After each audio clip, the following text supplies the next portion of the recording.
I am your wife. With that blunt declaration, Claudia Hayes, a black widow, pierced through the shell of solitude surrounding Ezekiel Carter, the hermit of the Wyoming mountains. They clashed, traded sharp words, even erupted into a furious kiss. But one winter night, the fire in the hearth revealed two trembling bodies drawn together. No longer impulse, but choice. Rough, clumsy hands learned gentleness under her steady guidance. Harsh breaths fell into rhythm, two hearts finding one pace. In his arms, Claudia whispered, soft as wind slipping through the cabin window, "For the first time, I feel I truly have a home." Ezekiel Carter never meant to change. At 36, he was long accustomed to solitude. For 10 years, he had lived high on the western ridge, coming down to town only now and then to trade pelts for salt and flour. Folks in Copper Creek called him the Gray Bear, half in awe, half in fear. He was a big man, beard thick, shoulders like a cliff face, gray eyes that chilled whoever met them. They whispered that no one with sense ever crossed Ezekiel, the man who had survived the battlefield only to bury himself on the mountain, determined to forget mankind. Yet today, he was standing in Copper Creek, not by choice, but because Anne, his sister, had arranged it. "Ezekiel," Anne had said a month earlier, pinning him in her smoke-warm kitchen, "you cannot live like a wild beast forever. A home needs the touch of a woman, and you need someone to care for you." His reply was curt, "I need no one." But Anne hadn't asked. She had written to a minister she knew in Missouri, asking him to send a suitable woman. And today the stage had arrived. The screech of iron wheels against packed dirt snapped Ezekiel from his thoughts. He stood outside the stage stop, hat brim low, arms crossed tight. Townsfolk lingered in shadows, watching, for the sight of the mountain hermit among crowds was rare enough. The coach door swung open. First came a dark dress. A woman stepped down, hem snagging on the wooden step, boots streaked with mud. The late sun fell across her face, weathered yet sharply cut, with eyes black as iron. She did not drop her gaze like widows often did when faced with strangers. She stood straight, let out a breath, then swept her eyes across the onlookers. At last, she fixed them on Ezekiel. A stir rippled through the crowd. A black widow in Copper Creek. That alone was uncommon. But it was her bearing that drew silence. No bowed head, no sidestep. Her gaze was the gaze of a soldier, ready for battle. Ezekiel frowned. This was not what he expected. In his mind, a mail-order bride was supposed to be meek, pliant. Yet before him stood a woman of steady height, back unbent, eyes fearless. She strode forward, boot heels striking the ground like a drumbeat of intent. Stopping just a few steps away, her voice rang low but clear, "I am your wife." The words fell like a stone in still water, and all sound drained from the street. An old man coughed harshly from his seat outside the saloon.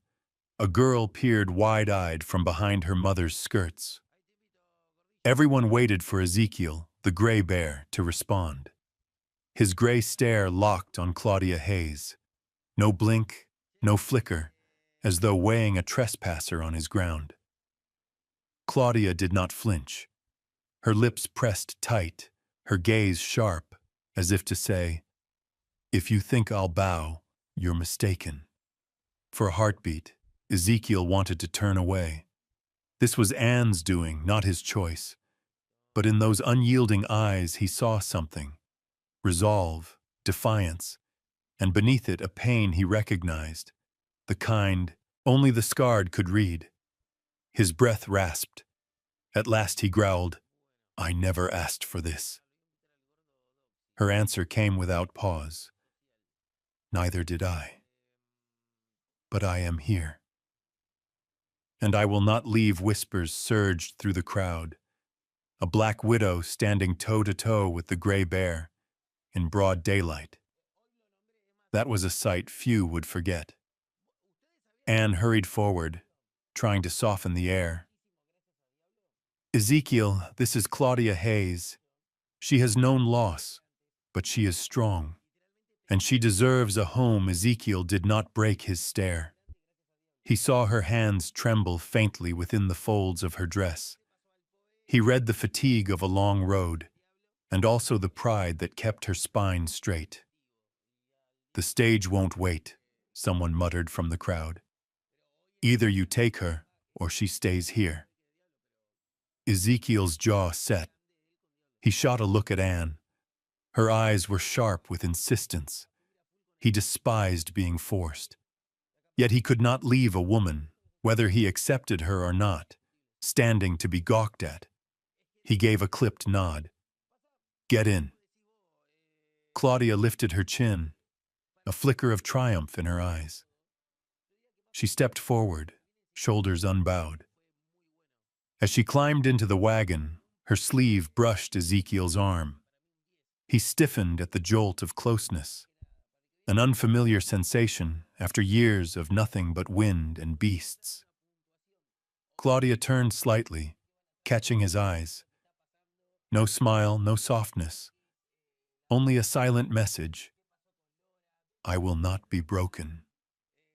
The wagon rolled on, carrying two people bound by paper, but divided in spirit. The townsfolk watched, curiosity and doubt heavy in their gaze. They all knew on that mountain where wolves howled and snow fell hard, there would no longer be only the gray bear. Now there was a widow with eyes like steel. And so the tale began, a tale of a marriage neither sought, yet fate had carved into being. The wheels ground over gravel, each turn pulling the stagecoach farther from Copper Creek's dusty road. Ezekiel Carter held the reins in silence.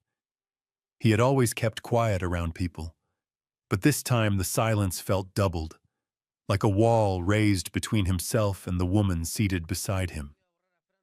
Claudia Hayes drew her shawl tighter over her shoulders, eyes sweeping across the landscape. She did not lower her head the way most women did before a strange man. Instead, she lifted her chin, taking in every detail. How far is the nearest town beyond Copper Creek? Her voice was low, steady.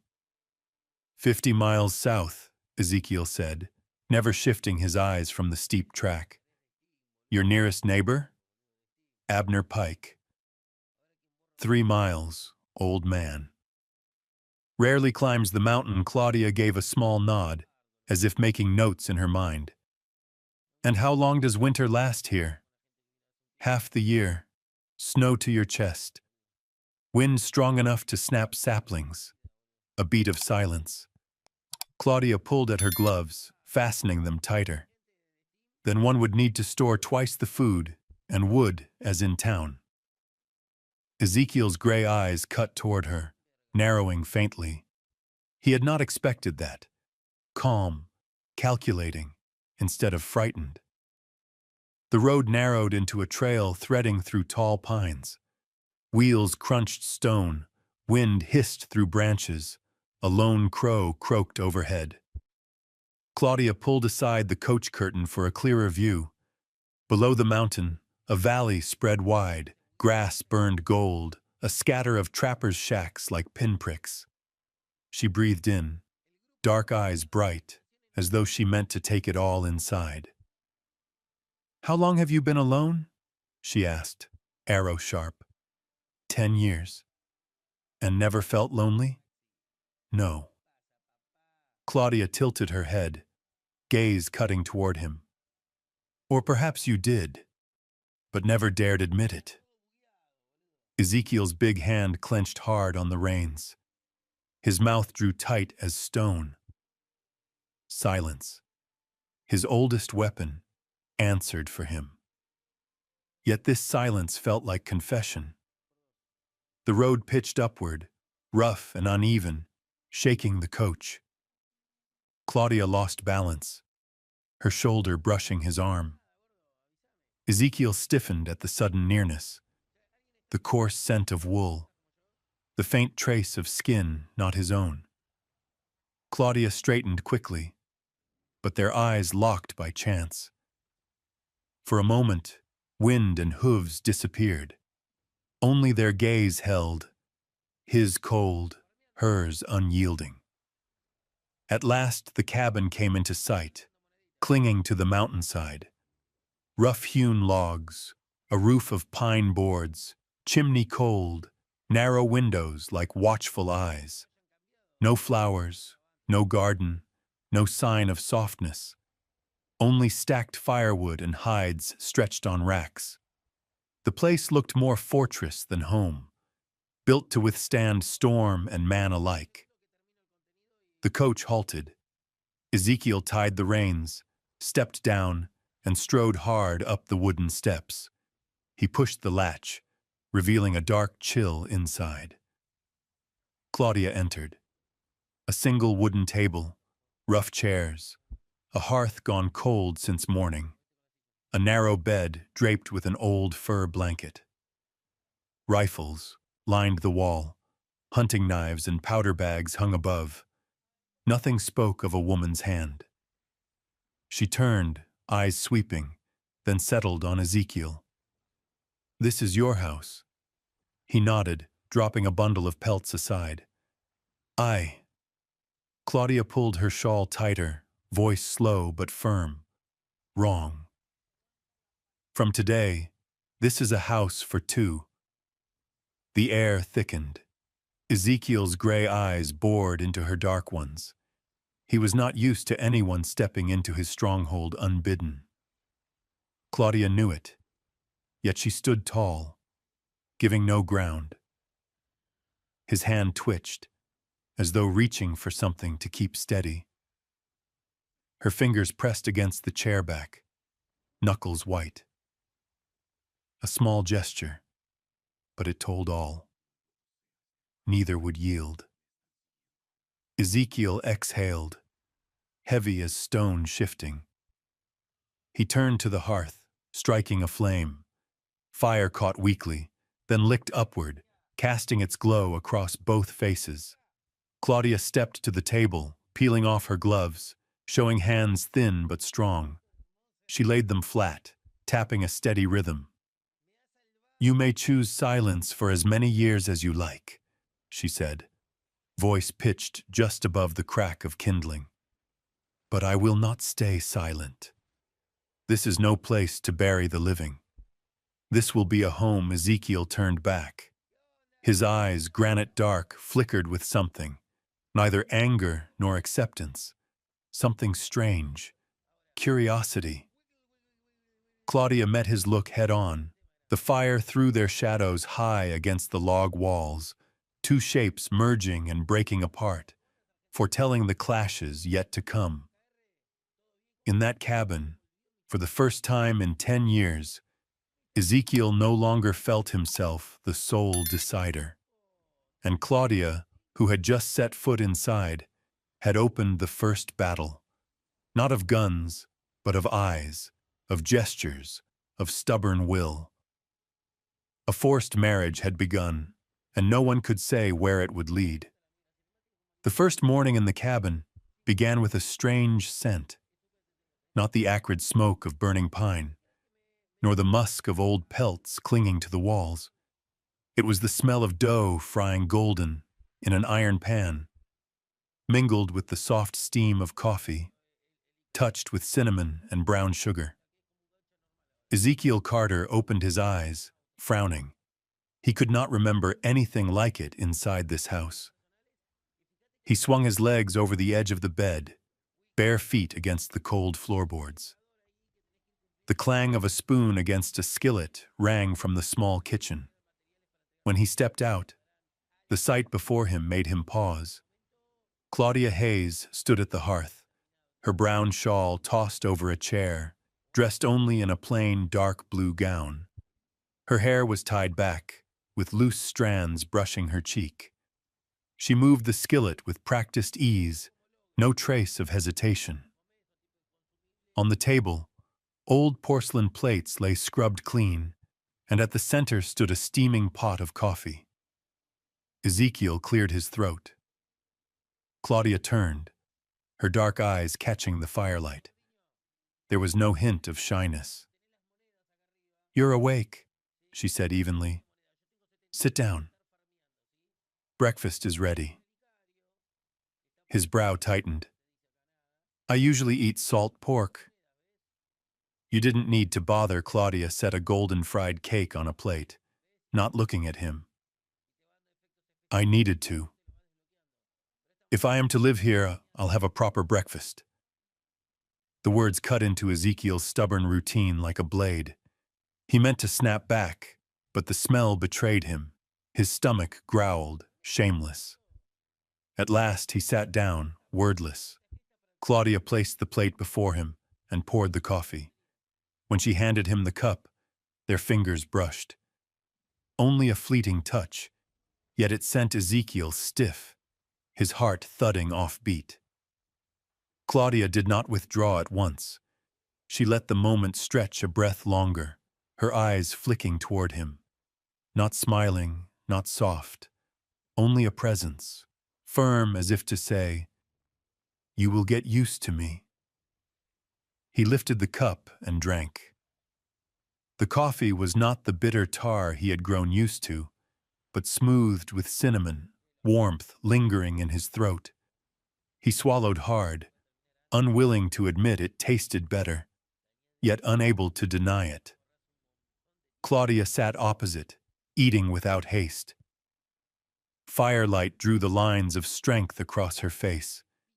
Ezekiel glanced once, then quickly turned away, as if afraid to be pulled too deep into those dark eyes. That day, the cabin no longer held its old silence. Claudia opened the windows to let sunlight pour in. She pulled down hides gone moldy, swept dust from the shelves. From a trunk she had brought, she drew out scraps of cloth, sewing them into curtains, then fixing them with rusty nails Ezekiel had never bothered with. The pale brown fabric caught the sun, softening the room. Ezekiel entered, halted at the door. His stronghold no longer felt the same. "What are you doing?" His voice rasped. Claudia balanced on a chair, tied the last knot. When light comes in, people think less of the dark. He wanted to argue, but no words rose. He turned aside, disguising unease with a cough. By afternoon, there came a knock. Ezekiel opened the door to find Abner Pike's 2 children lingering shy. They had always kept away from the Gray Bear's cabin. This time, the smell of baking had drawn them close. Claudia stepped behind Ezekiel, smiling faintly, handing each child a small cake. "Take it home to your parents. Tell them it's from me." The children blinked, whispered thanks, and ran off. Ezekiel frowned. "I don't want neighbors getting too close." Claudia met his gaze.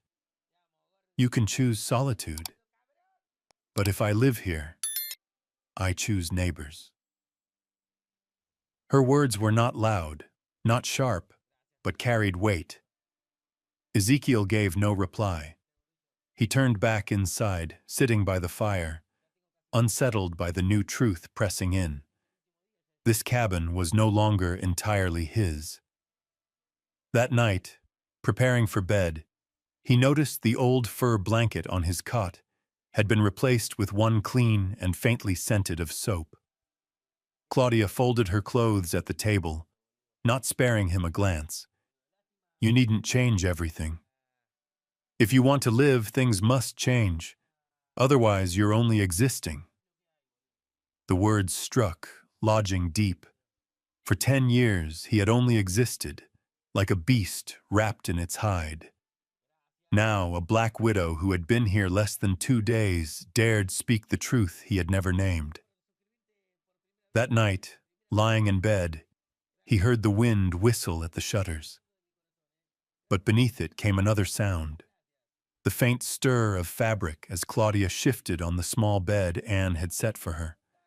That sound kept him awake, realizing the cabin had changed forever. No more absolute silence. No more being alone. And strangely, he wasn't sure he wanted the old quiet back. Words that cut deep and the explosive kiss, approximately 1,100 words. The fire in the hearth had burned all afternoon. Now only red embers glowed. Ezekiel sat on the bench, head bent, sharpening a dull hunting knife. Each long stroke screeched against the stone, metal rasping like claws on rock. Claudia stood at the table, carefully folding the cloth she had brought from Missouri. Since morning they had spoken hardly a word. They didn't need to. Tension hung thick in the air, pressing on every breath. At last, Claudia broke the silence. Her voice was low, steady, unshaken. You know, Ezekiel, you are not living. You are hiding. You call it strength. But truth is, it is cowardice. The blade halted. Ezekiel lifted his head, gray eyes flashing steel. Never before had anyone dared speak to him so plain.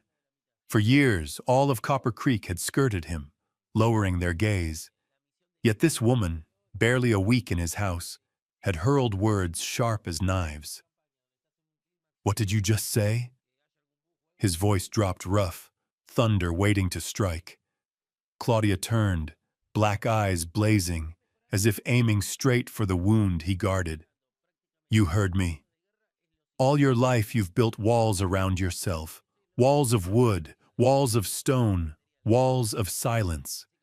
You think it makes you strong, but it only proves you're afraid. Afraid of loss, afraid of hurt. That is not living. That is waiting for death, slow and cold. Ezekiel surged to his feet. The chair scraped across the floor with a screech. His chest heaved, fists clenched, face flushed, eyes sharp as blades. He stepped toward her, each tread heavy as drumbeats. You know nothing of me, he growled. Claudia did not move back. She planted her hands on the table, breath quick but gaze steady. No, I don't know your past. But I see your present. A man sitting in shadows, burying himself in silence. If you call that living, I would rather die. The words struck like a hammer's last blow. Ezekiel seized her shoulders, spinning her to face him. In that instant, all that had been held back erupted. He crushed his mouth against hers, fierce as a storm slamming down a valley. Claudia gasped, muffled. Her hands pressed against his chest, straining to push him away. But his grip held tight, his breath burning against her skin, beard rough against her cheek. The kiss was no tenderness, no mercy. It was fury, challenge, the breaking of a man's long solitude in one violent rush. She struggled, heart hammering, body trapped against his strength. Yet through her resistance ran a strange current, electric, shattering. The moment their lips met, something broke. Not just the walls of the cabin, but the barriers within their hearts. At last she wrenched free, shoving hard. Ezekiel staggered half a step, breath ragged. They faced each other, shoulders trembling, eyes ablaze. Her face burned with anger, lips swollen. His gray eyes still flamed, yet beneath them flickered something like shock, as though even he could not believe what he had done. Don't you ever do that to me again, Claudia said, voice shaking but firm. Ezekiel gave no answer. He stood, chest rising and falling, hands trembling with the heat of what had passed. Silence swelled, so thick it drowned everything but the pounding of their hearts. Claudia turned, striding quickly to her narrow bed. She sat back rigid as iron. Ezekiel stayed rooted, staring at her shadowed form.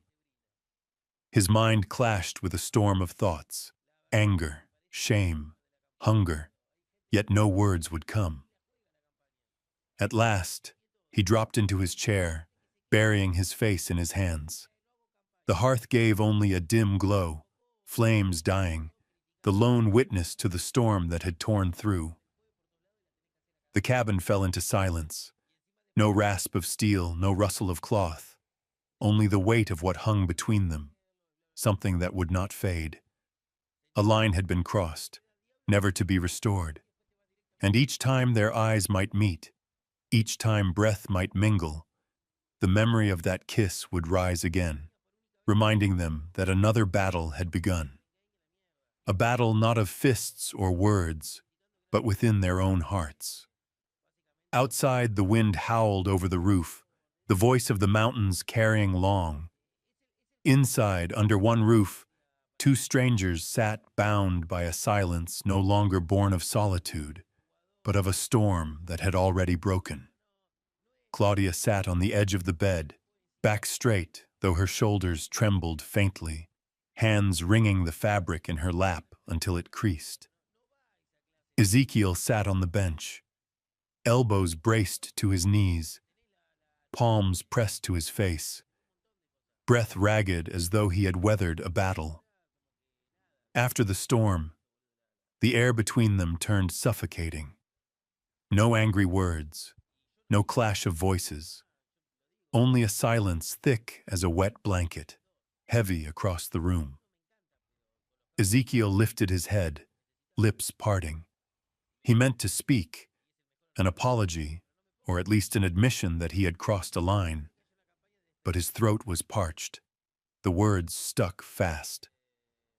Claudia tilted her head, dark hair sliding down her cheek, hiding her eyes. Anger still flared inside her, yet another sensation pressed in. Confusion. The strange pull of remembering his mouth crashing down on hers. She clenched her fists tighter, as if to banish it, but the harder she fought, the faster her heart thudded. A knock split the silence. At first, a single heavy pound, then quicker, urgent, like a cry for help. Ezekiel's brow furrowed, head snapping up. Claudia turned as well, eyes widening. "Jonas! Open up!" a hoarse male voice shouted through the door. Ezekiel rose at once, striding across the cabin. He slid the bolt, and the door burst open with a rush of icy wind.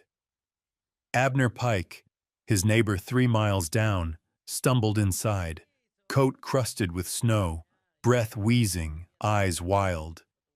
"Carter!" Abner gasped. "My mare! She's foaling, but she's stuck." "I can't do it alone." Without hesitation, Ezekiel grabbed his heavy coat, jammed on his hat, pulled his gloves. Behind him, Claudia had already taken up her satchel from Missouri, her precious bundle of herbs, clean cloth, and vials she never traveled without. "Let's go," she said firmly, her voice calm, unshaken. They followed Abner into the snow-drenched night. The lantern in his hand swung, its weak glow barely cutting through the mountain dark. Wind howled, driving stinging flakes into their eyes, but Ezekiel's stride never faltered, strong and urgent. Claudia kept close, clutching her bag, skirts dragging heavy with snow, eyes steady. Abner's stable squatted at the foot of the slope. Inside, heat and stink pressed close. Straw, sweat, fear. The mare trembled, foam lacing her mouth, eyes red and rolling, body heaving with pain. Ezekiel went straight to her, broad hand pressed firm along her neck, grounding her. Claudia knelt, pulling dried leaves from her bag, dropping them into steaming water Abner brought. The rising vapor, rich with herbs, softened the sharp smell of blood and sweat. "Lay this on her chest. Help her breathe easier." Claudia told Abner, then turned to Ezekiel. Her voice rang steady. Hold her. Don't let her thrash, Ezekiel nodded, bracing his strength. Arms taut as ropes, sweat sliding down his temple despite the cold slicing through the gaps in the stable wall. The mare shrieked, body convulsing. Claudia wiped her mouth, her small hand firm and sure, her touch both gentle and commanding. Time slowed, weighted by each sound. The mare's cries, ragged breaths, the rustle of straw beneath shifting boots. Claudia dabbed sweat, dripped herbs to the mare's lips. Ezekiel's grip never slackened. Each violent heave met his steady force, his body a wall of calm against chaos. At last, with a wrenching cry, the foal slid into the straw, slick and shivering. Abner fell to his knees, tears cutting tracks down his weathered face as he gathered the small life into his arms. Claudia exhaled, taking a clean cloth to wipe the trembling body.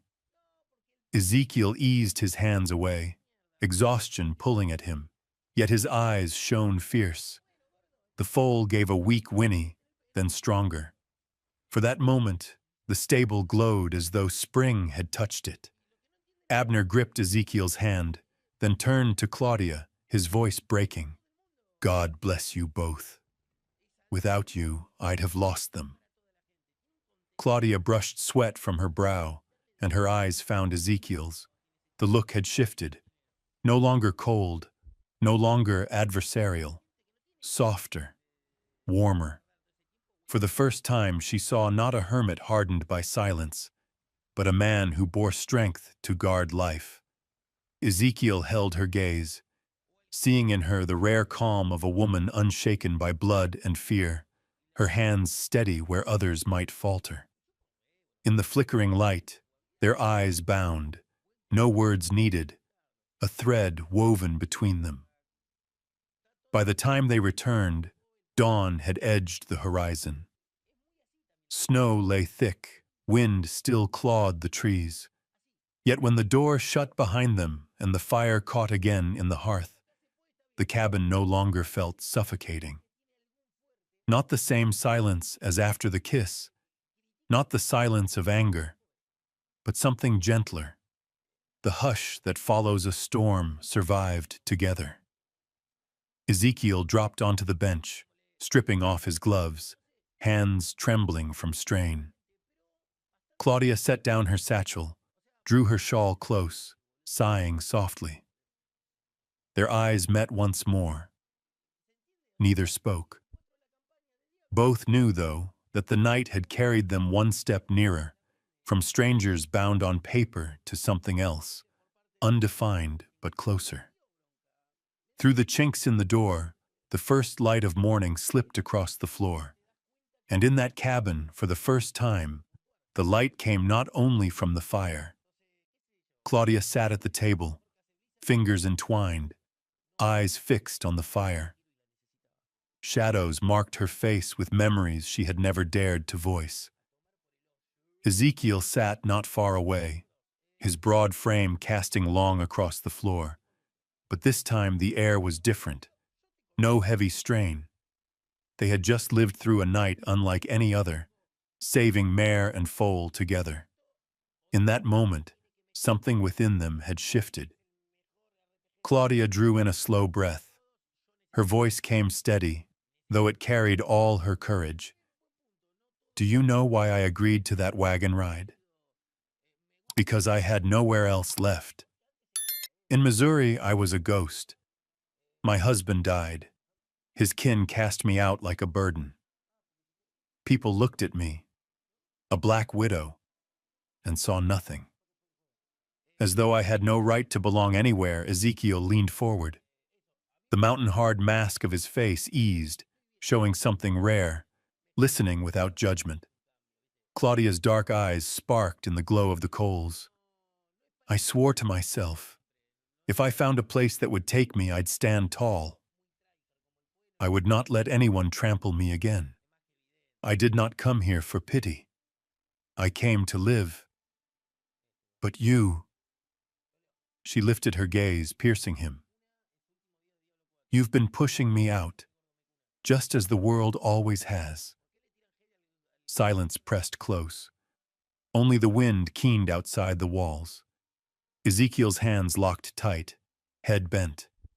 At last he looked up, gray eyes troubled but clear. Maybe you're right. I've been hiding too long. But his voice caught, roughened. I don't want to drive you away. I want to keep you, Claudia startled. For the first time he had called her you in the tender way, no longer cold, no longer distant. The simple words struck like a hammer, breaking down the wall they both had built. A trembling smile touched her lips. Do you know what it means to keep someone, Ezekiel? It isn't only sharing a roof. It is sharing yourself. Ezekiel rose slowly, step by step, each thud in Claudia's chest like a drum. When he stood before her, he was no longer the gruff hermit, but a man unsteady before the truth. He reached out, hand hovering, then brushed her cheek. Not fierce, not angry. Calloused fingers lingered, clumsy as a boy touching something precious for the first time. Claudia did not pull away. She leaned into his palm, eyes closed, letting the warmth seep through. Ezekiel bent, his mouth meeting hers, no longer an explosion, but gentle, deliberate. Claudia answered, hesitant yet yielding. The kiss trembled, lingered, as though both feared the other might vanish if they let go. They stepped into their first night together, not born of anger, but chosen. Two souls long wearied by darkness finding light in each other. Ezekiel faltered, rough hands shaking as they touched coarse fabric, each movement awkward before something sacred. Claudia guided him, her hand sure, showing him how to let his walls fall. At first, their rhythm stumbled. Breath rushed, whispers broke in the small room. Yet slowly, their bodies found a common pace, beating like twin drums in harmony. Firelight flickered red, painting skin, revealing contrast. His marked by solitude, hers tempered by loss, yet unbroken. No longer a clash to prove strength, but an act of sharing. Not desire to dominate, but longing to be seen, to be touched with both vulnerability and courage. The cabin shuddered in the mountain wind, but within, warmth filled every fissure of their hearts. When all was still, the room carried the mingled scents of smoke, sweat, and something new, familiar, human, alive. Claudia lay within Ezekiel's arms, black hair spilling across his chest like silk. He held her close, clutching as though loosening his grip might see her fade into the night. Her whisper was barely breath, trembling yet true. For the first time, I feel I truly have a home. Ezekiel lowered his lips to her brow. His eyes closed, heart pounding, not from rage nor fear, but from a peace he had never thought to reclaim. Outside, the wind wailed and the mountains froze. But inside that cabin, for the first time, warmth of a husband and wife spread. Fragile, new yet enough to melt 10 years of ice-bound solitude. Once the silence of the cabin had been a weight, pressing down on Ezekiel until it felt like living inside a tomb. Now, with Claudia beside him, that silence carried sound of its own. The clink of a spoon against the iron pan, the crackle of kindling in the hearth, the low murmur of scripture read aloud each night. Most mornings Claudia rose first, stirring the fire, warming coffee, mixing dough. When Ezekiel stepped out, eyes long adjusted to gloom, He had to grow used to a new sight. The wooden table laid with clean plates, steam curling from fried cakes, and Claudia's voice humming a hymn under her breath. He never spoke of it, yet each time he sat down, his chest tightened with a strange, quiet ache. Once, as she set a plate before him, the word slipped from his mouth. Good. Just one word, short and rough. But when he looked up and caught the faint smile it drew across her face, he realized its weight was heavier than 100 rifles. Claudia knew it too. From silence hard as stone, Ezekiel began to offer small words, praise, a question, a reply. Each time the cabin seemed a little brighter. Through the long days of winter, they worked side by side. Ezekiel split wood. Claudia simmered stew of beans and salt pork. At times he caught himself pausing, watching her hands stir the pot, or the fall of black hair against her cheek.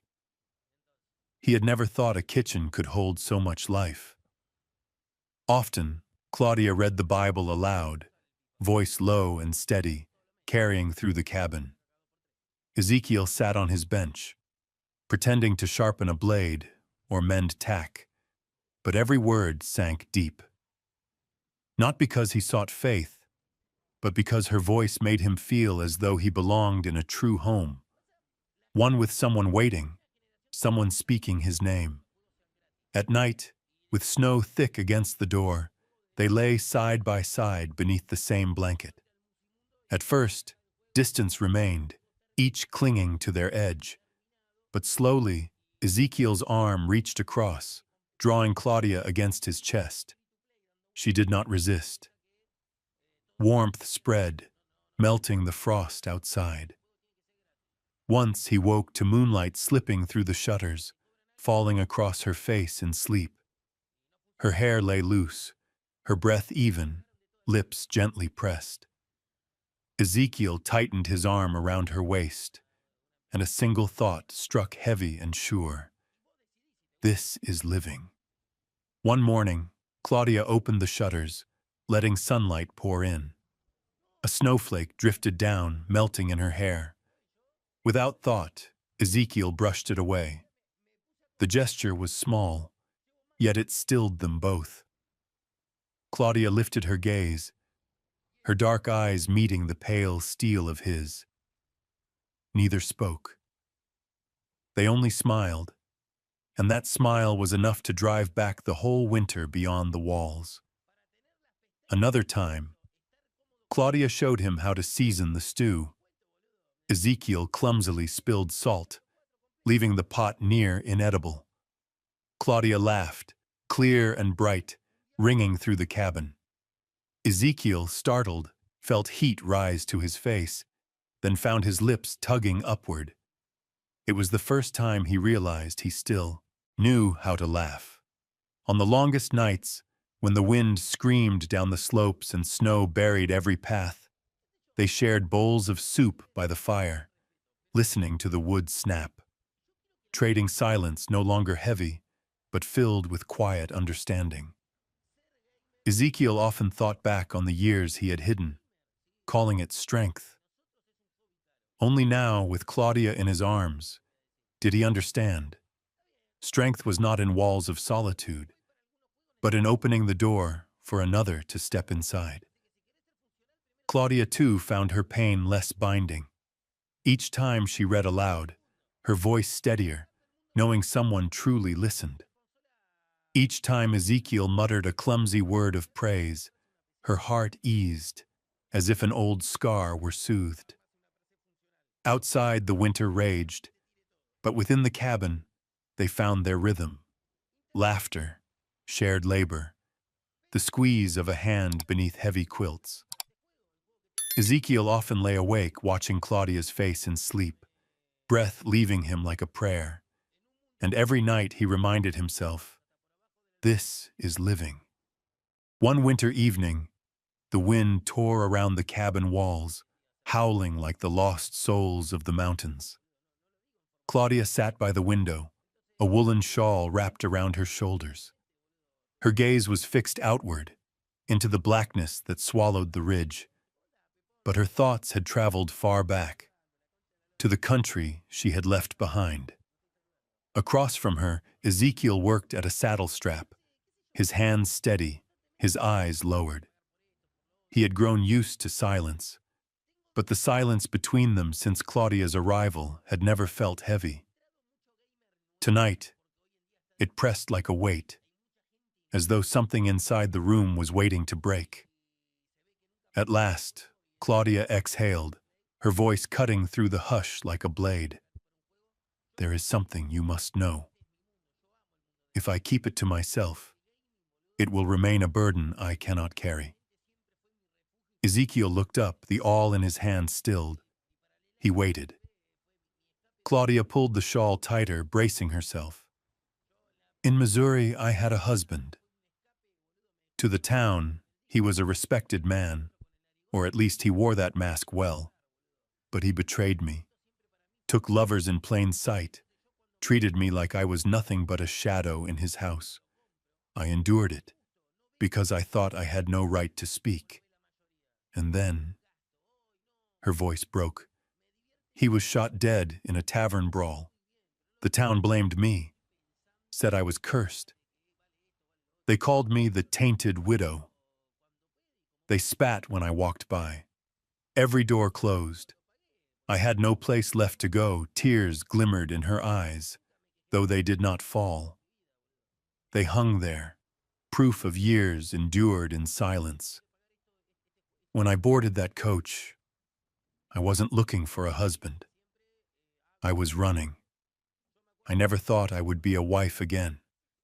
Her confession fell heavy in the cabin, like a stone dropped into deep water. Ezekiel sat motionless, gray eyes widening, his heart hammering. He had believed Claudia had come to him by choice, that she was strong enough to face a new fate head-on. Now he understood. She had come because she had nowhere else to stand.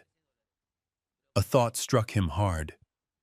Were all the mornings at the table, the evenings of scripture and firelight, the warmth in her arms, were they real? Or were they nothing more than borrowed days, fragile, destined to end when she gathered the will to leave? Ezekiel braced his hands on his knees, head lowered. His broad frame shook, not from the cold, but from anger tangled with fear. Fear of the emptiness he had known too well. Fear of being dragged back into 10 years of silence and solitude. Claudia saw the storm rising in him, so she pressed on quickly. "I never meant to deceive you. But I won't run anymore. If you tell me to leave, I will leave. If you want me to stay, I will stay. But as myself and no one's shadow." The silence stretched, filled only by the pop of burning wood and the moan of wind at the door. Ezekiel raised his head. In the glow of the fire, his silver eyes no longer burned with fury, but with resolve. He rose, crossed the room, and stood over her. His rough hands settled on her shoulders, steady, unshaking. "Don't leave me." 4 words, low and raw, but heavy as an oath. Claudia lifted her gaze. In his eyes she saw no judgment, no disdain, only the terror of losing something he had only just found. Her heart clenched. She nodded slowly. A single tear fell at last, but it was not born of shame. It was the tear of being accepted. Ezekiel drew her close, holding her as though he could crush the past to nothing. Claudia laid her cheek against his chest and listened to the thundering beat of his heart. For the first time, she believed she might begin again, not as a fugitive, but as a woman alive. Outside, the blizzard raged on. Inside, a painful truth had been laid bare. Yet instead of dividing them, it bound them tighter than before. Claudia sat at the edge of the bed, hands twisting the fabric of her dress tight. Firelight etched her face in lines both steady and trembling. Ezekiel stood at the hearth, his shadow stretching long across the wall, his broad back like a slab of stone. Yet his shoulders shook faintly, as though the weight upon them had never been heavier. Then Claudia turned, her voice breaking the silence. It was only a whisper, yet it rang through every timber of the cabin. I want to stay. Because I need you. Ezekiel turned, gray eyes flaring bright. For a moment the wind outside seemed to stop its howl, the snow its fall. He stepped forward slowly, as though afraid her words might vanish if he moved too quick. When he stood before her, his calloused hand lifted her chin. Are you certain? His voice was rough, hushed, like a man not yet daring to trust joy. Claudia raised her gaze, her dark eyes glimmering. I am. I've run long enough. Now I choose to stay. With you. The words were plain, yet for Ezekiel they shattered the chains that had bound his heart for a decade. He bent, his lips meeting hers, this time not fierce, not hesitant, but gentle and deep. A kiss that carried the only answer to every doubt. That night, they became husband and wife in truth, not on paper, not by force, but in soul and flesh. They reached for one another, no longer clumsy or unsure as before, but with trust. Their touches softened, their eyes spoke more than words. The cabin filled with warmth, the binding warmth of a bond chosen. When all had quieted, Claudia lay within Ezekiel's arms, her cheek resting against the steady rise and fall of his chest. Outside, snow piled higher, but inside they had found home in each other. At dawn, pale light filtered through the shutters, casting golden streaks across the floorboards. Claudia woke first.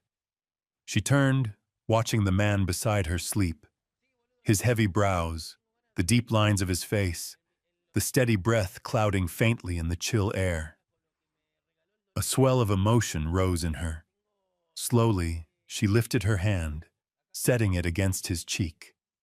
Her touch was soft, trembling slightly, a silent vow that this was her choice, her place with no turning back. Ezekiel stirred. Eyes still closed, he raised his broad hand to cover hers, gripping gently. The simple gesture blurred Claudia's vision with tears. In that breath, in that fragile morning light, both knew they were no longer strangers bound by circumstance. They were man and wife in the fullest sense. Claudia smiled faintly, whispering to herself, I chose right.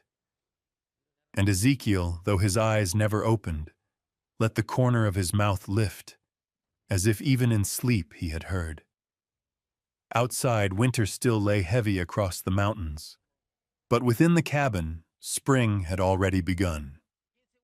They had found a rhythm together, a life both simple and new, as if each day marked the beginning of another kind of existence. By day, Ezekiel still hunted and set traps as he had for 10 long years, but no longer did he drag hides in and leave them to heap in a corner. Claudia was beside him now, sorting, drying, stitching them into blankets and coats. Sometimes she sat for hours, sewing fine, steady lines while humming a tune from her old home. Ezekiel sat opposite, a knife in his hand, though often his ears chased her song more than his eyes the blade. For the first time, the cabin no longer felt barren. One snowy afternoon, they spread fox, rabbit, and wolf pelts across the table. Claudia spoke with a spark in her voice, part practical, part hopeful. You know, If we gather these, we could trade enough supplies for the whole season. I could even sew coats to sell in Copper Creek. Maybe we ought to think bigger. This place doesn't have to be only for surviving. It could be a livelihood. Ezekiel looked up, caught by the shine in her eyes. He had never thought so far ahead. To him, the mountain home had been only refuge. Yet her words drew another vision. Land worked, trade made, a woman at his side. Strange, sweet. You think we could manage that? He asked. Claudia smiled, gentle, yet sure. I've stood on my own for years. With you, why not? Her words tightened something in his chest. For the first time, he no longer felt like a lone figure, but part of a we. At night they cooked together. Claudia showed him how to soften dough, how a pinch of salt steadied the taste. His broad hands made a mess, flour scattered everywhere. Laughing, Claudia swiped a streak of dough across his cheek. For a breath, the cabin rang with her clear laughter. Ezekiel froze, then let out a laugh of his own, the first in a decade. Rough, deep, but it filled the space with light. Claudia's eyes glowed at the sound. See, she teased, you do know how to laugh. He shook his head, wiping his face, yet his lips still curved. That laugh had broken more than his silence. It had awakened the cabin itself, as though the walls remembered life again.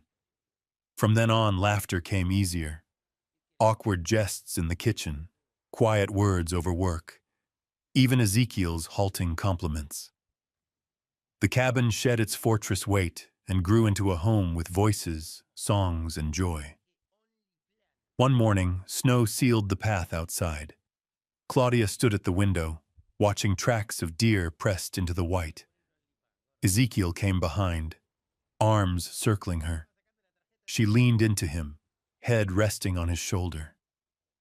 Neither spoke. They needed no words. Both knew this was what they had long sought. Not just survival, but living. At night, there was no distance left between them. Ezekiel's arm draped across Claudia's waist. Her head lay against his chest, the steady thrum of his heart filling the dark. Once he whispered so low it might have been only to himself. This is living. But Claudia heard. She smiled in the dark, her hand tightening around his. Outside, winter still pressed cold and hard. But inside, love seeped into every corner, filling every crack. And for the first time in many years, Ezekiel Carter knew this house was no longer shelter alone. It had become a home. That winter ran longer than any before. Snow buried the trail down to Copper Creek. Ones tore across the ridges like wild beasts. Yet inside the cabin, another fire was taking root. Claudia was with child. The news came one morning when she pressed her hand to her belly, eyes alight with fear and joy mingled. Ezekiel froze, staring at that small hand guarding a life not yet born. Something rose in him he had never felt before. Fear and happiness so sharp they numbed him. "You're certain?" he asked, voice rough. Claudia nodded, her smile trembling. "Yes. We're going to have a child." From that day, Ezekiel changed. He worked harder, stacked more wood, checked the roofline each morning, laid in food against storms. At night, when Claudia slept, he sat beside the bed, hand resting over her belly, straining to hear a heartbeat too small for ears. But dread dogged him. He had never been a father. He had lost too much already, and now the thought of losing wife and child shook him awake in dreams. Claudia knew. Each time she caught his troubled gaze, she whispered, "We'll be all right. I trust you." Then the night came. A storm roared down the mountain, snow sealing every path. Claudia's pains began without warning. She bent double, sweat streaming through the cabin was cold. Ezekiel stumbled to the door, staring into a white void. No midwife could reach them through this storm. He understood. He was all she had. Claudia gripped his hand, gasping. Ezekiel, you must do it. There's no one else, his heart pounded, but her dark eyes held full faith. Ezekiel swallowed hard, nodded. I won't leave you. He stoked the fire high, boiled water, laid out the clean cloths Claudia had long prepared.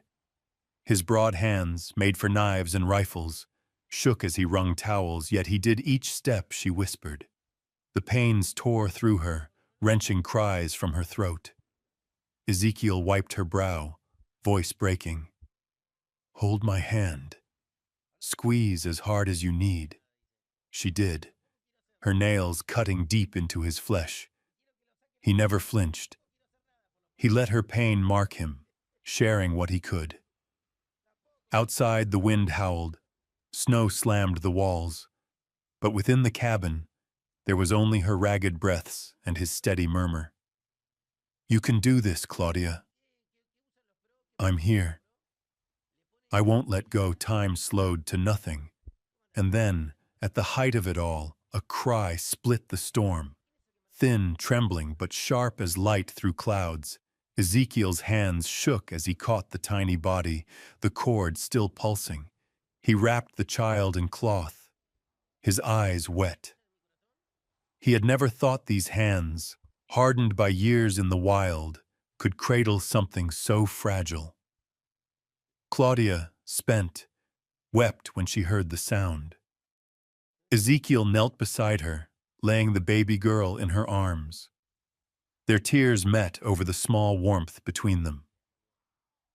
A daughter, he whispered, voice raw. He kissed the child's damp forehead, then turned to Claudia. We'll call her May. Claudia nodded, exhaustion shining into joy. May Carter. Ezekiel held his daughter for the first time. Tears traced down his weathered face, burning hot yet full of peace. The child was so small, so weak, yet her cry rang out as a promise of days ahead. The storm still raged outside, but within the cabin, for the first time, there was more than love. There was new life. Proof that the long road from solitude had led them to family. Ezekiel sat long into the night, his daughter in his arms, his wife beside him. And in his heart he knew, every loss he had carried, every lonely year, had only led him here. Ezekiel and Claudia's cabin was no longer a lonely refuge on the mountainside. It had become the heart of a new life, a place where a family was born, where a legacy had begun. Ezekiel no longer lived by hunting and trapping alone. With Claudia beside him, he spoke of building something larger. At first, it was only a pair of milk cows traded for furs. Then came calves, then horses. Each morning the sound of lowing cattle echoed across the slope, mingling with the cries of an infant, with Claudia's laughter, together weaving a music Ezekiel had never dreamed to hear in this house. Claudia reshaped the cabin as well. The old rough-hewn table wore a cloth she had woven herself. Pelts once stacked in shadows became warm quilts and sturdy coats. In one corner stood a cradle, and inside, baby May stretched tiny hands toward the beams of light slipping through the window. The room, once bare as a tomb, was alive now, alive in ways Ezekiel would never have dared hope. One evening, after a long day driving cattle, Ezekiel returned, weary but content. He entered to find Claudia sitting by the fire, mending a heavy quilt with steady hands. When he dropped down beside her, She smiled and drew the quilt across his shoulders. "You carry the weight out there," she said softly. "My work is to keep you warm when you come home." Ezekiel's rough hand closed over hers, gray eyes stinging with a feeling too vast for words. He had never thought that a man once buried in silence could become the center of a home, and all of it traced back to her, the widow cast aside, strong enough to build a new world from ashes. Claudia lifted her gaze, voice no more than breath. "We've made a true home, Ezekiel. Nothing and no one can take this from us." Outside, May let out her first bubbling laugh. Ezekiel bent low, kissed his daughter's brow, then looked back at Claudia. In her dark eyes there was no longer the shadow of her past, only the steady light of the life they now shared. The years rolled on, winter into summer, autumn into spring. The herd spread wider each season, cattle grazing far across the meadows. Neighbors who once kept their distance now came to trade and lend hands. What had been one man's hermitage grew into a gathering place, known not for the gray bear of the mountains, but for the warmth of a family. One day, Abner Pike, the old neighbor who had once begged for help on a desperate night, stood gazing at the Carter's herd spread across the valley. He shook his head slowly. "Carter, you've gone from the gray bear on the ridge to a man leading a whole band. And it's all because of her." His eyes flicked toward Claudia with a knowing smile. Ezekiel only nodded, his hand settling at the small of his wife's back. A wordless acknowledgement that needed no voice. Late in a summer evening, the three of them stood together on the cabin's porch. The sky stretched wide, bathed in gold. Below, cattle grazed in peace, and the wind carried the scent of harvest across the valley. Claudia held May in her arms, the little girl laughing, fists flailing toward the light. Ezekiel stood close, arms enfolding them both. In that moment, there was no weight of the past, no echo of loneliness. There was only the present, bright and whole, and a horizon wide enough for hope. Claudia whispered, wonder threading her words. Who would have believed it? A widow cast aside, a hermit hiding from the world. And we've built all this. Ezekiel bent, lips brushing her hair. Not just a home. This is our legacy. And it began with you. From the day baby May was born, it wasn't just the cabin that changed. It was Ezekiel Carter himself. The man who once lived closed off from the world, knowing only the silence of pine and stone, now walked each step with a new purpose. He no longer lived only for himself.